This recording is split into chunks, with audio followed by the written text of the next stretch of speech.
د لغمان د آبادۍ نوي پړاوونه.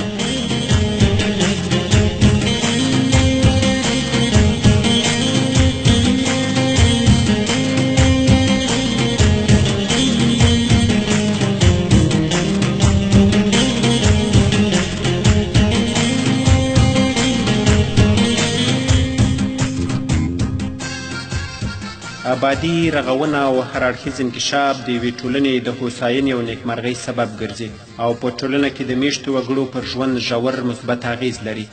سربیره پر دې اوسني او راتلونکو نسلونو ته د ښه او بسیا ژوند زمینه برابروي. اوسني عصر کې د نړۍ ډیرو هیوادونو او لرې پرتو سیمو خورا زیات پرمختګ کړی او هلته د ژوند هر ډول اسانتیاوې برابرې شوي او ورځ تر بلې د ژوند نوي پرمختګونه ویني. هغه هیوادونه او سیمې بیا د پرمختګ له کاروان څخه شاته پاتې دي چې د جګړو او نفاق ټغر پکې خور دی. زموږ ګران هیواد افغانستان هم سختو جګړو ځپلی او لا هم په پردیو جګړو کې ښکیل دی. سیمې او کلي لا هم د ژوند له ډیرو نعمتونو او پرمختګونو څخه محرومې دي او میشت وګړي پکې له زیاتو ستونزو او ناخوالو سره لاس او ګریوان ژوند کوي. مګر هغه څه چې د پام او یادونې وړ ده هغه په وروستیو 18 کلونو کې شوي آبادي او پرمختګ دی چې په ځینو سیمو او ولایتونو کې شوی دی. خو اوس هم داسې ولایتونه او سیمې شته چې په تیر وخت کې ورته اساسي توجه نه ده شوې او لا یې هم ولسونه د اساسي پروژو د تطبیق په لټه کې دي. د بیلګې په توګه لغمان ولایت یادولی شو. دغه ولایت د هیواد په ختیځ کې پروت دی. تر 1 میلیون زیات نفوس لري. د موقعیت، تعلیم او طبیعي منابعو له پلوه یو مهم ولایت دی.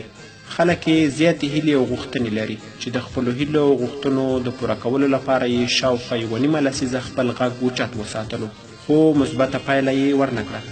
مګر هغه وخت دغه ولایت د خلکو اساسي اړتیاو، هیلو او غوښتنو ته بنیادي توجه زیاته شوه او عملا ورته کار پیل شو چې کله 2 کاله وړاندې د ملي یووالي حکومت په منځته راتګ سره دغه ولایت لپاره د هیواد یو ژمن او تجربه لرونکی والي عبدالجبار نعیمي د والي په حیث په دنده وګمارل شو. نوموړي د خپل ماموریت په لومړیو کې ولس ته غوږ ونیوه. د مرکز او ولسوالیو د خلکو ستونزې، غوښتنې او اړتیاوې راټولې کړې. تر ارزونې وروسته یې د لنډ مهال، منځ مهال او اوږد مهال لومړیتوبونه وټاکل او د تعقیب لپاره یې ګړندي او اساسي تلاشونه پیل کړل. ټاکل شوي لومړیتوبونه یې په رسمي توګه د ځانګړي پلان په چوکاټ کې د هیواد د جلالتمآب ولسمشر په مشرۍ د کابینې غونډې ته وړاندې کړل او د دې ترڅنګ یې د 4 ورځنیو پلانونو په چوکاټ کې د کابینې له غړو سره په ځانګړو لیدنو کې شریک او ورپسې هغه مرستندویه ټولنو ته هم وړاندې کړل چې په بېلابېلو سکتورونو کې کار او فعالیت لري. دا لومړیتوبونه په پرله پسې توګه تعقیب شول. په همدې ترتیب سره د کابینې له غړو غوښتنه وشوه چې لغمان ته راشي او له نږدې د ټاکل شوو لومړیتوبونو په اړه د ولس غږ واوري.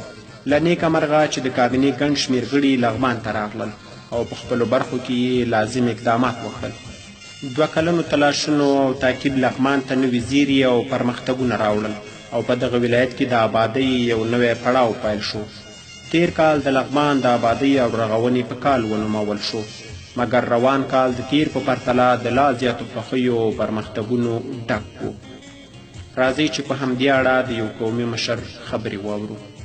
د لغمان فعلي وضعیت په امنیتي لحاظ کې اوس ښه دی انشاءالله، او د انکشافي په مورد کې خو بالکل دا والي صاحب سره راغلی د ده د هلو ځلو نتیجه ده.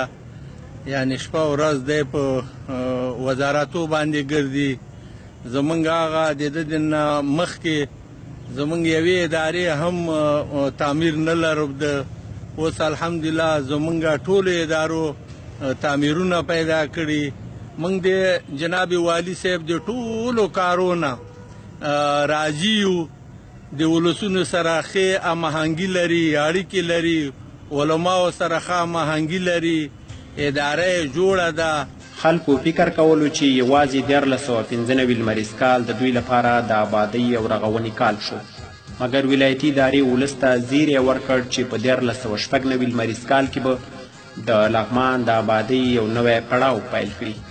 داسې یو پړاو چې ولس به د 2 کلونو تلاشونو پایله وګوري او هره ورځ به د نوي پرمختګ شاهدان وي. عبدالجبار نعیمي د لغمان د آبادۍ د نوي پړاو په اړه وایي ورځ تر بلې هغو غوښتنو او وړاندیزونو ته رسیدګي کیږي کوم چې د ولس عمري هیلې وي او دي. 2 کاله مې شپه ورځ یې وکړه تر څو په خپل ماموریت کې د اوسنیو او راتلونکو نسلونو لپاره اساسي بنسټونه کیږدم چې له نیکه مرغه په دې بریالی شوی هم یم. د لغمان د آبادۍ نوی پړاو هغه وخت ښه څرګندیږي چې کله د روان لمریز کال د جوزا د میاشتې څخه نیولې د همدې کال تر سنبلې میاشتې پورې د بیارغونې د پروژو پرله پسې پرانیستي او د بنسټ ډبرو ایښودو ته پام وشي. په همدې موده کې د 15 بېلابېلو ټولګټو پروژو چې نږدې 110 بلونه افغانۍ لګښت پرې راځي کارونه پیل شول چې د ولسونو د خورا زیاتې خوښۍ لامل شول او ټول ولس پرې خوښي څرګنده کړه.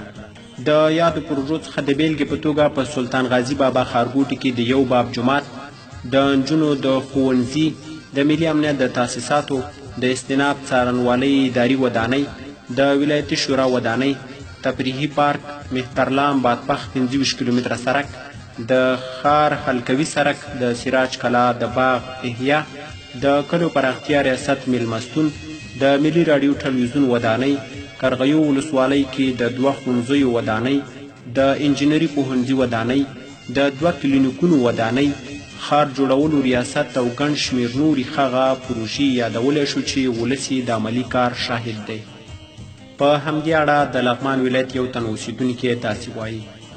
په ټول لغمان کې ډېر خدمت شوی خو دغه 2 میاشتې د انکشاف په باره کې چې هغه خدمت شوی نو زما خپل عمر 4 کالو د فکر کوم زه خپل په د ژوند کې ما داسې انکشاف نه لیدلی او چې دغه مثال که قرغیو درته وښیم که مرکز درته وښیم د لغمان په ټول جوانبو کې چې د کارونو هم د دفترونو اداري ساحات دي، هم منطقوي کارونه دي، هم د مهاجرینو دپاره دي، هم د خلکو اوسېدونو سرکونو په ټولو عمل مشفق کارونو باندې کار شروع دی چې دا 2 کارونه یو د لغمان د آبادي دپاره بل د لغمان د غریب اولس دپاره چې هغوی بې بضاعته دي کولی شي چې دغه پروژو نه د خپل روزمره نفقه پیدا کړي.